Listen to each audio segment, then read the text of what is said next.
Today I have something a little bit different for you.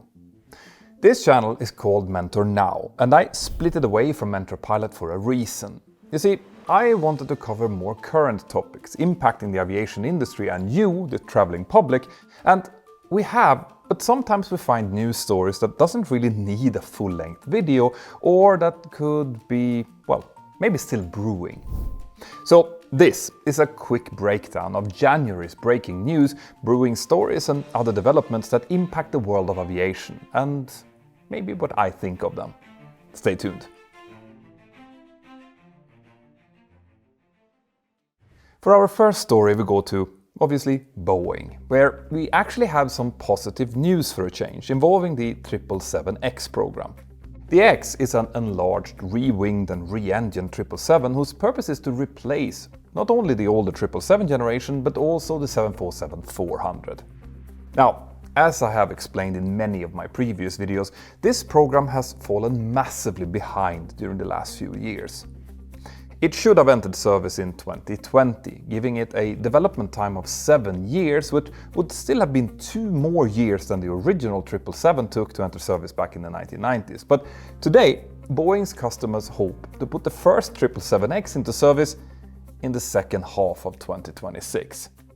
That would mean a 13-year-long development cycle, which is an incredibly long time for what's essentially a comprehensive update of an already existing design. Now, early in July last year, Boeing got some really good 777X news. The aircraft finally started flying with FAA personnel on board in a process called a Type Inspection Authorization, or TIA, which is a key milestone in that aircraft certification. But just 5 weeks into those trials, in mid-August, that process suddenly stopped when Boeing discovered a very serious problem. You see, after a 5.5-hour test flight, ground personnel found that one of the aircraft's enormous GE9X engines had a fractured thrust link. That component is a key part of the engine's attachment to the aircraft since it carries the thrust loads from the fan to the pylon. Each engine has 2 of these thrust links, and it is Boeing who makes them, not General Electric, which is the engine's manufacturer. Those test flights were taking place in Hawaii, so Boeing therefore had to make temporary fixes to get that aircraft home, which they did about 3 weeks later in September. Now, Boeing had 3 more 777X test aircraft, but the FAA flights couldn't continue with those jets either because Boeing quickly discovered cracks in the thrust links of those aircraft as well. So this all means that all 4 of those jets remain grounded. Until finally, on the 16th of January this year, the same test aircraft that was found damaged in Hawaii last August lifted off from Boeing's field and completed a flight test of just over 2 hours. Then, on the 19th of January, the same aircraft flew again, this time for 2 hours and 38 minutes, and as far as we know, without any further issues. Now, obviously, these first flights didn't have any FAA personnel on board to continue their work, but the fact that the flights took place at all shows that Boeing finally has a working fix for the aircraft. 12 months ago, Boeing had a really terrible start of 2024 with a door plug blowout of a 737 MAX 9, but with these news, it means that this year has started much better for them, and I really hope that it continues like that. For our next big story, we go to China. Earlier in January, I released a video about China's aviation industry, but in that one I was focusing mainly on the country's 3rd major commercial aircraft project, which is a wide-body called the C929. This is an aircraft that China originally planned to develop together with Russia, and it was originally then called the CR929. Now, there are quite a few hurdles facing that aircraft, which I covered in that video, but just after that video was released, more news came out of China, showing that they are now really ramping up their efforts to increase production of their newest narrow body, the C919. This is a jet about the size and shape of the Airbus A320, and it entered service back in 2023 after a lengthy testing delay. According to our sources, Comac, the aircraft's manufacturer, are now planning to increase the production capacity for this aircraft up to 50 per year, even though that increase won't come immediately. Comac currently plans to produce 30 of these jets in 2025, but some analysts expect them to maybe be able to make around 27. Longer term, COMAC's targets dating back to 2023 were to reach a production capacity of 150 aircraft per year by 2028 or so they now seem to be making some progress against that goal. Now, for some context here, Airbus is currently producing between 50 and 60 single-aisle aircraft per month, not per year, and their goal is to push that number up to 75 by the year 2027. But it is important to remember here that COMAC's orders for the C919 come mainly from Chinese operators, so they don't really need the kind of production rates that Airbus or Boeing have. But COMAC and China's leadership seem to be quite keen to expand that customer list beyond the country's own borders. An existing Brunei-based startup customer, Gallop Air, seem to have Chinese owners, but COMAC is also aggressively promoting the aircraft in countries like Vietnam, so we will have to kind of wait and see where that leads. Now, the problem for the Chinese is that the C919 is currently only certified in China. They do have a smaller regional jet, the C909, which is previously known as the ARJ21, which is also certified in Indonesia, but that's about it. Because of this, COMAC has recently been pursuing European certification, especially for the C919, in order to make it easier to score international sales. But recent developments could make that more difficult. On the 6th of January, the United States added COMAC to the list of companies that work with China's military. And while this didn't add any direct sanctions to the company, it could discourage international buyers and suppliers from working closer with them. To be clear, this move is completely separate from any future tariffs. COMAC currently sources quite a lot of systems and components for its aircraft from foreign suppliers, which could expose it to future tariffs from the United States. And in the past, several people have been arrested and accused of spying on behalf of China's aviation industry, so these international tensions aren't exactly new. And while we're speaking of espionage, the sponsor who made this extra video possible is Incogni. That's a company whose sole purpose is to stop your personal data from being sold over the web. The reason you keep getting spam emails and robocalls is because these shady deals are currently going on behind your back. But Incogni can help you put a stop to that by basically doing all of the heavy lifting for you. So if that sounds interesting, Incogni is offering you, my viewers, an awesome 60% discount if you go to incogni.com/pilot and use the code PILOT. I use them myself and they have worked great for me, and if you choose to sign up with them as well, it will also support the work that we are doing. Thank you, Incogni. Now let's continue. Commercial aviation and the world of rocket launches usually stay way out of each other's way for obvious reasons, but that took a bit more effort than usual on the 16th of January this year, when a SpaceX Starship suffered a rapid unscheduled disassembly, about 8 minutes after launch from SpaceX's Texas site. According to Elon Musk, there was a leak of fuel or oxygen into the cavity above the ship's engine firewall, which was too great for the gases to be vented out as they normally would be. Now, one of the problems with the timing of that failure was that it put the spacecraft over the Turks and Caicos Islands when it exploded. And it appears that there were no NOTAMs alerting air traffic control or pilots in that region about the launch and its possible trajectory. Now, fortunately, the falling debris were visible from pretty far away, hundreds of miles in fact, so a number of pilots alerted air traffic control and then diverted or entered into a hold while the show was going on. And a few of those aircraft also ended up declaring fuel emergencies before diverting. Now, for the people actually living on the Turks and Caicos, this spectacle was obviously even more worrying, also including another dimension: sound. Obviously, the debris was supersonic as it entered the atmosphere, meaning that the people below were hit by a barrage of several sonic booms, which reportedly felt like an earthquake to them. Fortunately, there has been no reports of injuries, but the event prompted discussions and an investigation from the FAA, the Federal Aviation Administration, who handles SpaceX's launches. The agency will now require SpaceX to perform a mishap investigation into what happened to that vehicle, and it has also effectively grounded Starship as we record this. But beyond what happened to the Starship itself, this event obviously also raises some questions about the way that hazard areas are identified during space launches in general. Do we need to rethink how space launches are made and what their impact on aviation actually is? Let me know what you think in the comments below, and while you're down there, like and subscribe, but also ask your most pressing questions, because we will choose a few of those to answer in our news summary next month. Our next story involves the devastating fires in Los Angeles. I have been fascinated by the bravery and skills shown by all the firefighters and volunteers who have been putting their lives on line here to help, their neighbors and people around them. And obviously, I've also looked at those awesome firefighting aircraft. Now, I'm happy to see neighbors coming together to help in situations like this. Canada regularly sends its firebombing aircraft to help its southern neighbors this time of year, and Mexico also sent firefighters to help fight this particular blaze. But there are other things that makes me less happy to see.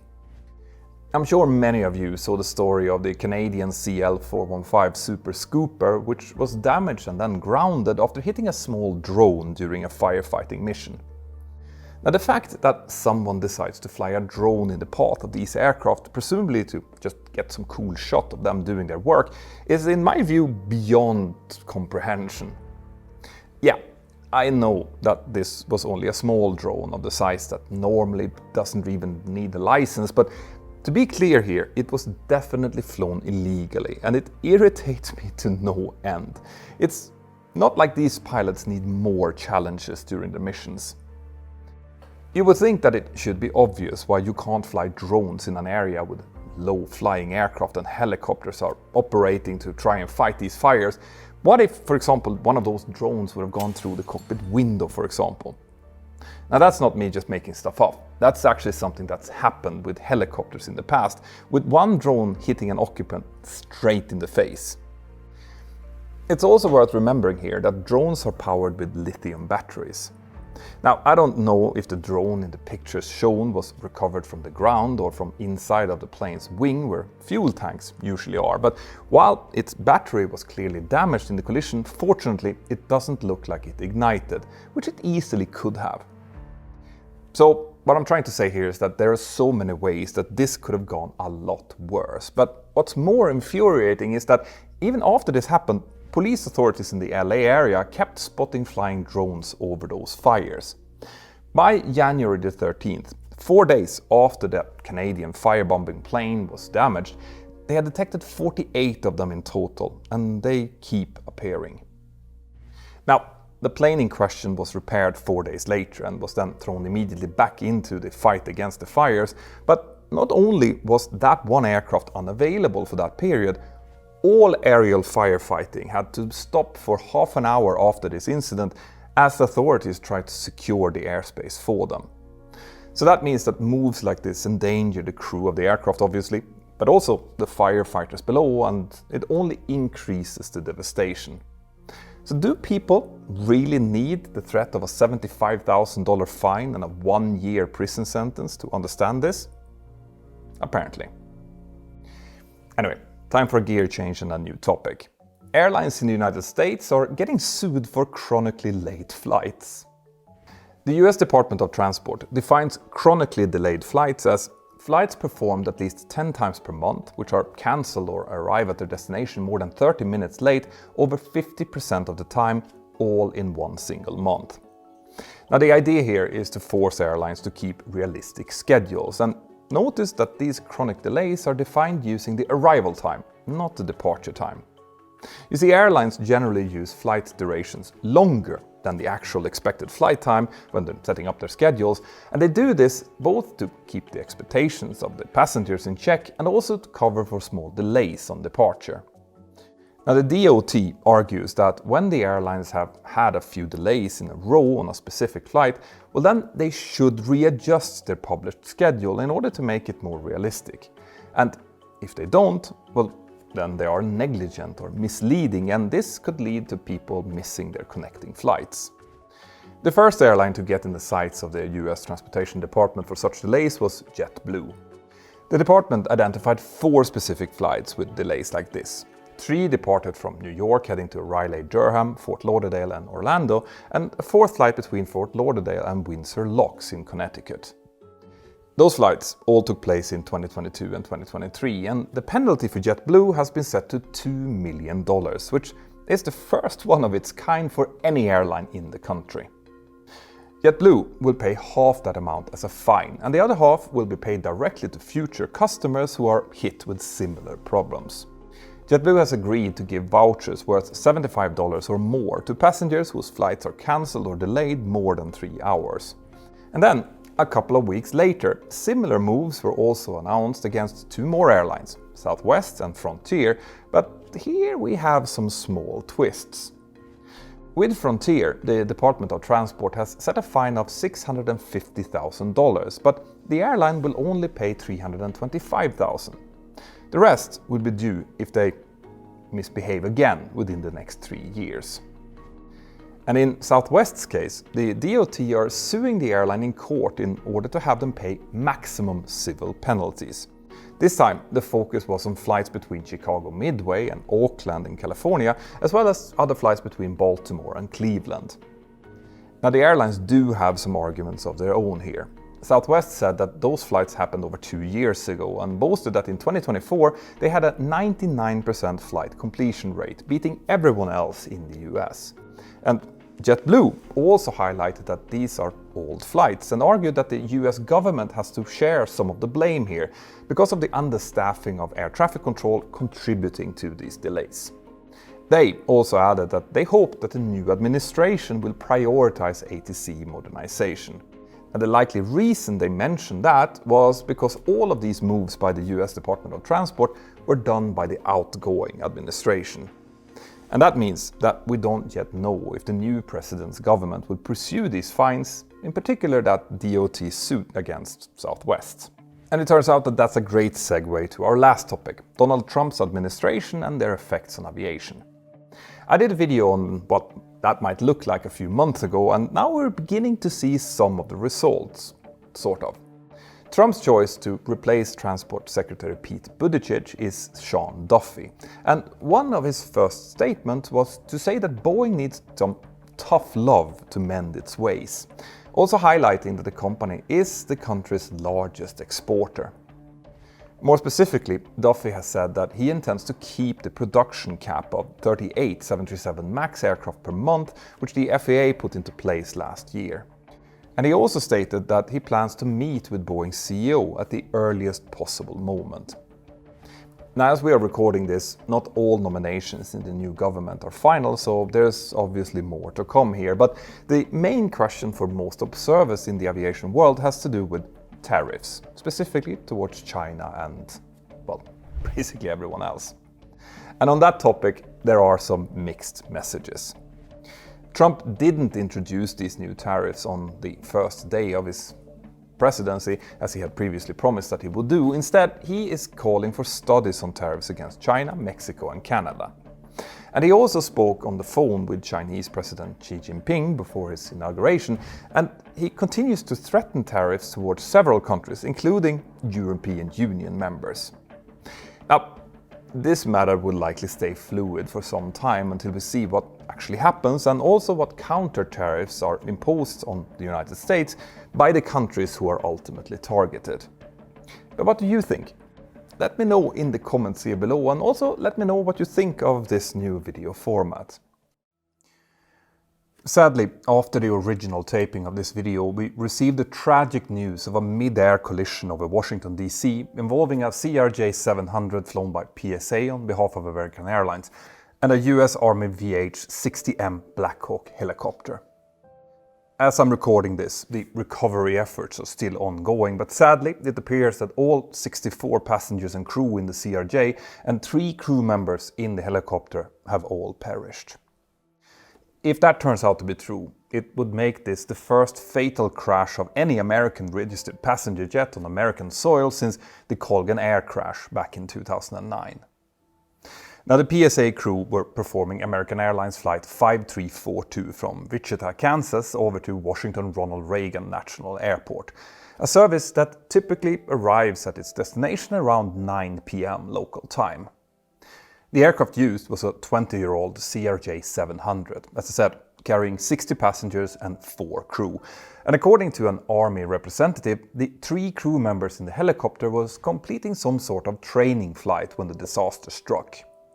It's worth noting that this specific helicopter unit routinely carries senior officers or other VIPs around Washington.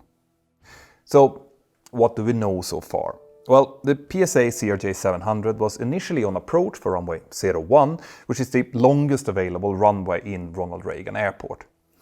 During their approach, a controller asked them if they could transition to the slightly shorter runway 33 instead in order to help ease the traffic flow, which the crew agreed to do. Moments later, a controller also asked an Army helicopter crew with call sign PAT-25 if they had the CRJ in sight, and that helicopter crew responded affirmatively, but there was more than one helicopter in this formation, and there was also a departing aircraft from runway 01 at around the same time, so as we're recording this, we don't really know which helicopter crew responded or which aircraft they confirmed to have in sight. The helicopter in question was equipped with a Mode S transponder, but did not transmit ADS-B information. That's why it couldn't be tracked on Flight Radar 24, for example. And this transponder should have meant that the anti-collision system, TCAS, would be operational. But below 1,000 feet, all oral TCAS warnings are normally inhibited. Anyway, we will learn much more about this during the coming weeks and months, and it would likely take years before the final report is released. But one thing that we can be absolutely certain of is that this is a sad landmark event for aviation in the United States. Now, there have been other fatalities on flights in the US after the Colgan air crash, including Asiana Flight 214 in San Francisco in 2013, which I actually covered over on the Mentor Pilot channel. But this accident seems to have ended a period of nearly 16 years without deadly crashes involving US passenger carriers. And with many discussions in the previous years about possible ATC shortages and congestions at key airports, including the one where this tragedy hit, we are likely going to hear much more about that as this investigation gets underway. In any case, the thoughts of my team and I goes out to the friends and families of the victims, and we wish for strength and resolve for the investigators that will now take this on. Their work will eventually make us understand the root cause to this horrible accident, and we will then be able to learn from it and make aviation even safer. That's the way that we always operate. And on that somber note, I will finish this episode. There are links to American Airlines and any other crisis resources that we can find in the description here below. And as always, when something like this happens, I will soon set up a Patreon Zoom hangout where my Patreons can ask their questions directly to me and any experts that I invite. If you want to join this, go to patreon.com/join/mentorpilot. We've set up a free membership for a week for this occasion. My name is Petter Hörnfeldt, you're watching Mentor now, and I hope that you will have an absolutely fantastic day. Bye bye.